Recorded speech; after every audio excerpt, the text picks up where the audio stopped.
friends. Welcome back to Wish You Love Podcast. I'm Jazmine. And I'm Marilyn. And thank you so much for tuning in to this week's episode. If you're new here, make sure you follow us on Instagram, TikTok, and subscribe on YouTube if you want to watch us. If not, you can also listen to us on Apple Podcasts and Spotify. And if you want to be part of the podcast, remember to go to the link in our bio, either down below or on our Instagram. There is an anonymous Google form where you can send in your story where you're seeking advice, or you can just simply ask questions and we will answer them here on the pod. And we actually have 4 submissions today for our opener question. So excited. Kick us off, Marilyn. Okay, so me and Jazmine were talking about how couples, normally, I asked my brother, he's like, no. So I don't know. Maybe this is just the weird couples or the cool couples, I should say. But what are the weird names your partner calls you or that you call your partner? Maybe you're the weird one. I don't know. But yeah, so Jazmine, what are some weird names that Angel calls you? Okay, so the first, I guess. If it's like not girlfriend, funny. then it's not. Then it's a little weird. We had watched The Office in the beginning of our relationship. Love that show. Yes, I do. And I think it was, Dwight and Angela would call each other Monkey. Oh yeah. So Angel picked it up, and now he calls me Monkey. Really? Yeah. So that's one of them. He calls me Monkey. I would say I think that's the most weirdest one. Other than that, he'll just call me girlfriend, or I don't think that's weird though. He'll call me bebe, but that's not weird. Yeah. I think that's a loving. Yeah. Well, tell me why I have a whole list. And this was just on the car ride to Benihana's that we came up with. Okay, so I'm gonna go down the list. This is the most recent one that he calls me all the time. Scooby. Scooby, Scoober, Scrappy, Skipper. He uses Skipper a lot. He'll be like, Skipper. And I'm like, what? Chili Dog, Big Papa. And I said, ew, he just called me Small Villain Boss. Chief, but he only calls me Chief when I'm wearing my Bolivian chamaras and if my hair is braided. He calls me Big Chief. Big Daddy, Big Juice. He uses that one a lot. And Juice Box. Interesting. It's over 10, I think. No, yeah. It's not my love, baby. My first nickname he ever gave me, which wasn't weird, was Mamas when we first started dating, which I thought was so cute. But as time progressed, he called me weirder and weirder things. But I think the weirdest one is probably Juice Box or Chili Dog. But and they all have meaning behind them. The reason why he calls me Juice Box is because I'm so small and compact. And then Big Juice, because he always calls me he's like, it's ironic because you're not big. Big Papa, Big Dog, Big Daddy. So that's so cute. Yeah. And so my friend, she knows that he calls me Big Papa. She's like, oh, that's your song by Notorious B.I.G. I love it when you call me Big Papa. And I'm like, oh my gosh, he does call me that. That's so funny. I never put the 2 and 2 together. But yeah. But right now, the number one that he calls me is Scoopy. Scooby. Yeah, I have heard that. We talked about that over dinner one time. Take a shot every time he calls me Scooby. It would be probably 10 within an hour. But yeah, you only have one, Monkey. I think it's just Monkey that he... Yeah, it's cute though. Everything else is the normal. I'll do some digging though. Okay, if I remember anything. Maybe throughout the episode, maybe if you remember, oh, he calls me... Yeah. He also calls me Chicken Nugget, I just remembered. Oh. Anything small. He also said if I was a food, I'd be a steak fry from Albertsons, but the small one at the bottom of the bag. A steak fry. A wedge fry or whatever. I don't know. Potato wedge. A potato wedge. That's so funny. I'm like, I'm not a potato wedge. I'm a grape. And he's like, no, you're a potato wedge. I'm like, bruh. Anyways. Okay, so our submissions. Somebody said that their boyfriend calls them stinky booty. Stinky booty. Okay. That's what I call 5'9". I'm like, I call him booty boy. Somebody said that their girlfriend calls them fatherless, and this friend doesn't have a father. I think he was using dark humor, or she's using dark humor. Oh my gosh. No. She's probably like, I didn't call that. He always brings that up. And then another girl said that her boyfriend calls her Mouse. I think that's cute. Oh, that's Mouse. so cute. Yeah. Kind of similar like monkey. Yeah. Mouse. Yeah. And then another person said that her boyfriend calls her Kitten. Kitten. And kittens are really cute. Mm-hmm. Kitten. So yeah, those are all our submissions. But yeah, if you want to be part of the podcast, or if you just want to comment down below on our latest Instagram post and says, my boyfriend or my girlfriend calls me blank, like we'd love to hear it. Or maybe my boyfriend calls me juice box too. That would be crazy. Mm-hmm. I don't know. Yeah, feel free to drop it in the chat here. Or the chat here on YouTube. And Instagram. Mm-hmm, yes, curious please do. to know. Yes, very curious. Okay, so Jasmine's going to hit us off with the main question of the episode. Yeah, so still keeping it fun. I think this is a fun little intro. So this episode today, we're going to be talking about our inner child, right? Mm-hmm. And so it is, what can you do to honor your inner child more? I had picked this question. I shared it with Marilyn because I think, again, entering 25, I don't know what it is at this age that I'm just like, but I'm like, okay, like aside from, the goals and like where I'm at right now, it's also thinking back of like little Jazmine, like how can I honor her a little bit more at this age? Also, can I stop you? She posted a picture of her as a little girl with her cousin. Yeah. Her cousin. So cute. I almost died. I showed Anthony the picture, like, look at her cheeks. Like, she has like those fluffy cheeks now, but she had them then too. It was so cute. So little Jazmine was cute. We need to post when this comes out on our story. Like little Jazmine, little Marilyn. Yeah. I wish I was good at Photoshop because then I could put them together, but I don't know how to do that. But yeah, little Jazmine, little Marilyn. Probably at the same age, hopefully. Like that picture you had, you should post that one. That one's really cute. Yeah. Okay. So honoring our inner child, I think it's super important to reflect and do that, especially as we continue, for some of us who are listening, getting older, right? We're getting older, and maybe like when you're a teenager, like you don't really think about this stuff as much. But as you reach, your mid-20s, maybe early 30s, I don't know what the case, I think honoring your inner child is so important because you're entering new phases in life and you're only getting older, that you don't want to lose or continue to mistreat your inner child. Right. And so for me, I think really focusing on creating a safe and loving environment. Mm-hmm. I know that I had seen on social media once of this girl who would have a picture of herself as a kid and she would tape it to her mirror, and that way every time like something, she would have negative thoughts or like she would like say mean things to herself, she would look at herself as a child and be like, would I say those things to that baby, And so I think really focusing on creating a safe and loving relationship and environment with myself is the step to honor her a little bit more.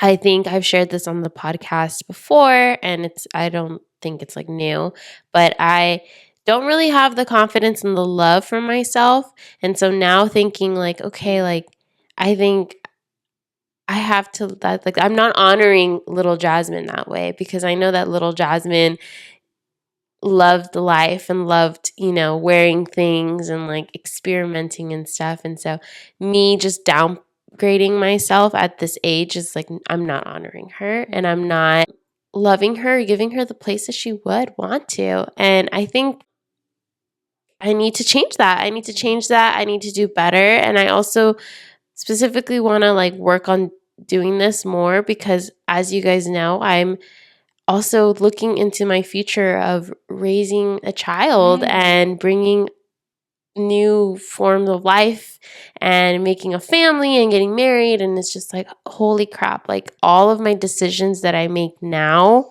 and that I choose to do is all gonna like come into effect on how my next little ones are going to feel and think. And so I think the best place or way to do everything is first focus on little Jazmine and honor her, so that when I bring the next little one, it's like I'm ready and I'm there. But yeah, definitely that. Loving her, not making her anxious by overthinking so much, giving her the confidence to wear whatever she wants, like she once did when she was little. So overall, just really taking the time to create a safe and loving environment and building that foundation of I'm good with me and my inner child, that my next child, hopefully in the next couple of years, like is going to be even better. So yeah, that's my response to this question. Yeah, you made me think a lot about just little you, honestly, because I was just imagining that picture that I had seen, and you just put it into great perspective of how we should treat ourselves, because oh my gosh, I couldn't imagine saying that to her. Like, that would make me so sad. I wouldn't say that. And so you shouldn't say that to yourself, you know? Answering that question for me, I think two things. Oh, yeah. If you want to repeat it, yeah, go ahead. Yeah. And it's pretty short. But just to repeat the question here, what can you do to honor your inner child more? Yeah. So I just had recently, so two things, and on the positive note, I just went through something recently where I felt like I had disappointed a parent, and I was just literally like head down, like literally hung my head down. And I was like, I told myself like, I'm wearing the cone of shame right now. And I just felt so guilty. And I just really felt like Doug up when he was like that. And when I told my therapist the story, and when I told her how I was eating myself up with guilt and like how I just felt like literally just so, like just depleted of disappointment. And she had told me, okay, Marilyn, that's the perfectionist in you. Remember, the reason why you can't deal with conflict or you feel this way is because little you, every time conflict happened, it traumatized you. And she's like, every time something crazy would happen. So anytime conflict happens now, you go into possum mode. And you can't get out. It's trauma. It's a trauma response. And then when you don't react how you feel like you should react in a fight or flight situation, you get disappointed in yourself. But it's not your fault. It's she said, your parents' fault. They created these situations that put you in those predicaments as a child, and now as an adult, I don't know how to navigate when I'm put into conflict or when I have to make a decision in a scary moment. And so be easy on myself is what I would do to heal my inner child. When something happens, when fight or flight has to come in, and just to be clear, fight or flight should not happen often, but sadly it does.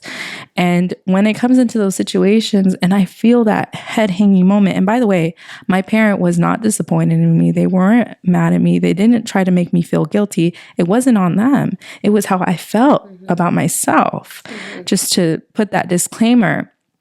And so just to be easy on myself and remember what little Marilyn went through and why big Marilyn feels the way she feels now. So remembering what she has endured. So being easy on myself now. And so that's my one. My positive would be to be the rock star I always wanted to be. And I just remember like growing up, literally, I would just stand in front of my mirror, dress up like Demi Lovato was my inspo at the time. Gwen Stefani was also my inspo, or No Doubt, I should say. She was in No Doubt at the time. And Gwen Stefani as well when she had Lamb and all that. So they were my inspo, and I would get ready for a concert I was about to perform. And I was like, these don't know what they're in for. And I would just sit in front of my I had like 2 huge mirrors at my grandma's house, and I would just sing a whole concert. And I just remember that was like so fun for me, so fulfilling. So I feel like just being the rock star I always wanted to be, whether that be just singing my heart out by myself, getting myself out there to sing, or just getting dressed how I always would love to get dressed. Like you see me with my high boots, my go-go boots. Like when I was little, all my characters had high boots, all of them since I was a little kid. Like, and that was like my thing. I'm like high boots, skirt, like I would at the time, like gloves were in. So I would wear like gloves with studs on it. And so just being the rock star, I always wanted to be dressing up, having fun and doing those things that are fulfilling and fun. Like I just really want to have fun right now. And so that's my 2 things. One of them was deep and one of them was just like happy and remembering what brought me happiness as a child. I was thinking right now when you were saying that, I'm like, another reason why I really wanted to touch this question is because, gosh, like when does childhood, the way we think as a child, change? I know. Like that's so sad to think. Like I was even thinking about myself too. Like I said, like me just eating whatever I wanted to eat because I didn't care. Like if I wanted a donut, like I want pizza now, and I'm gonna eat pizza. And like just I don't know. Like it's just so. It's just such a powerful thing to reflect on, and like even look at the children that are around your life right now, whether that be your own child or your, cousin or sibling or whatever the case is. Like, look at the energy, the energy, the like I don't care, the like I want to do what I want to do, the style. I don't care why people are looking at me. Yeah, I'm just and having like fun. How society and life and whatever just alters you. How it changes. Yeah, and so I think this is a good question to reflect and think. I love like, it. How was little Marilyn like? And are you like honoring her? Because if you're wearing those boots, you are honoring her. Yeah. Right? She would have loved to wear those. Exactly. Yeah. And so me also, and you guys who are listening, like think about how you were as a child. If you can't remember, ask your parents. Yeah. Like really go back into your photo albums or like look into see like what was little you like and how have you lost her now? Yes. And if you have lost her, if you have put your little self down, like damn, like this is the time to like honor them, honor her, honor him, honor you. How can I do better, and how can I bring little me back? And like hey, I lost you for a little bit, but we're back, right? And so when I most feel like my inner child is when I am at either Goofy's Kitchen or Storyteller's Cafe. They have character dining there. And every time my parents take me, I'm a big Chip fan, as in Chip and Dale. Huge. I have his merch, like love him. And I feel most like a child because I don't care how I look. When I am there, I'm like, oh my gosh, Chip. Like, I'm like, F the kids, pushed aside. I'm running to him. Like, and he's running to me because he knows I'm a fan. And like, literally when they all come out, I think I have a video. They all come out like to like walk around like the kitchen and stuff like that. And like, they're all like kind of like dancing. And I'm like, Chip, Chip, Chip, Chip. I don't care how I look. I'm like, that's my inner child. Like, I love Chip. And my mom, she even had mentioned something like, oh my goodness, like what's going to happen when you have a child? Like you're going to outshine your child. Like, cause the characters do always come to me. They do. I was like, no, cause they're going to be at my level. They're going to be like, Chip, Chip, Chip. I already know. They're going to have a great time. But that's when I feel most like my inner child is when I'm like with Disney characters, especially not the face-to-face one. Cause I'm like, homegirl, like I could see inside your eyes, except for Pocahontas. Like I do freak out, but I keep my composure. But with the characters, I can't see their face. I go buck wild. Like, oh, it's so fun. I love Chip though. I think that's the character that gets me the most wild. Yeah. Yeah. Yeah, totally. I can see that. Yeah. Literally, I created a chant. Like people started chanting Chip, Chip, Chip. I didn't care how the other characters felt. I was like, Chip needs the recognition. He did. He was so cute that day. Oh my goodness. But yeah, love it. I hope this episode made you think. Made you reflect. Yeah, made you reflect, made you think about your inner child. And if you are maybe like not sure or maybe need to do a little bit more reflecting, I know me myself, I'm like, dang, like I think I'm gonna talk to my mom about it when I get home. Ask your family, like look at photos and just kind of do that reflection and thinking of who you were as a child and where you've lost them. And if you haven't, I applaud you and I'm happy. Continue to hold on to your inner child. And if you have, what can you do and how can you honor them now? And love it. I love the question you brought to the table today. It was a great one. Made me think, made me sad, made me happy. Love it. And made you talk about Chip. I know. Any moment I can. I was at Jersey Mike's yesterday. Chip was on my new backpack I just got. And she's like, oh my gosh, I love Chip and Dale. I was like, me too. And she's like, I was like, did you go to Meaning-So? They have a Chip and Dale collection. I bought like the Chip bag. It's literally his head in a bag. And she's like, yes, I bought everything. I was like, girl, we are the same person. Like, you're at my level right now. But yeah, love Chip. Thank you so much for tuning into this episode. Comment below, Chip, if you've made it to the last few minutes. We'll know you're a real one. And share this with a friend that you feel like needs to reflect on their inner child, or just share it if you feel like this was just a good episode and you want to have others think about this part of their life, you know, their childhood. And thank you so much for being here. And above all else, we wish you love. Bye, friends.